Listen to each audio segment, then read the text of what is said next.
आजादी के बाद से अब तक सभी दलों ने करा है दलितों का शोषण। बुलंदशहर महोत्सव में बोले दलित चिंतक। बुलंदशहर से काव्य भारद्वाज। हिंदू ग्रंथों में तुम नीच बताया। ये गांधी रूप का एक नवीनीकरण है।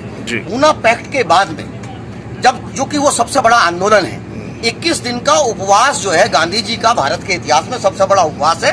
और गांधी जी के तमाम उपवास बिना अपनी मांग को मनवाए हुए उन्होंने वापस लिए।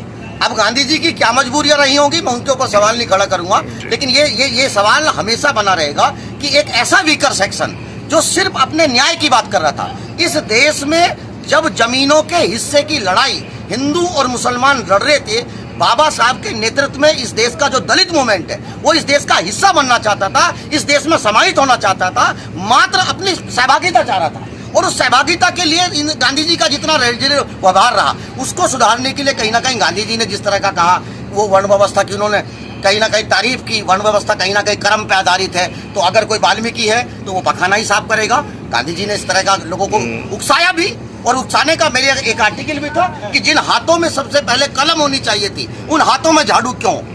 दलित समाज की वाल्मीकि एक ऐसी आबादी है जिसका माइग्रेशन शहरों में सबसे पहले हुआ, और अंग्रेजों के संपर्क में आने वाली यही वो आबादी थी।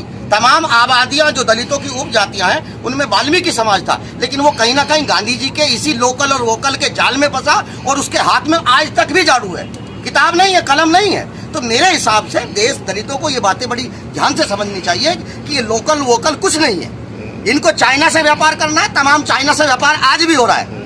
आपने कोरोना काल में या चाइना के हमले के बाद में आपने किसके ऊपर बैन लगाया? आपने तमाम सरकारी संस्थानों के ऊपर बैन लगाया कि चाइना से सामान नहीं खरीदेंगे, चाइना से आप BSNL सामान नहीं खरीदेगा। आपका एयरटेल तो वहीं से खरीद रहा है ना, तो जियो वहीं से खरीद रहा है ना। तो आप कहीं ना कहीं इसमें भी कहीं ना कहीं मोदी जी अपनी जगह ठीक है कि वो है ना, महामारी भी जो है इसको भी मतलब आप महामारी को भी अवसर बता रहे हैं। तो ये अवसर इसीलिए है कि व्यापारियों का राज है ना, जो तमाम सरकारी संस्थान है उनको डिस्ट्रॉय किया जा रहा है, और जो तमाम इस देश की जो संवैधानिक संस्थाएं हैं जिनके ऊपर लोगों का विश्वास है, लोगों को आज भी लगता है कि वहां से उनको न्याय मिलेगा, इनके ऊपर विश्वास खत्म होगा तो निश्चित रूप से भारत की जो लोकतांत्रिक व्यवस्था है वो कहीं ना कहीं धीमी पड़ेगी।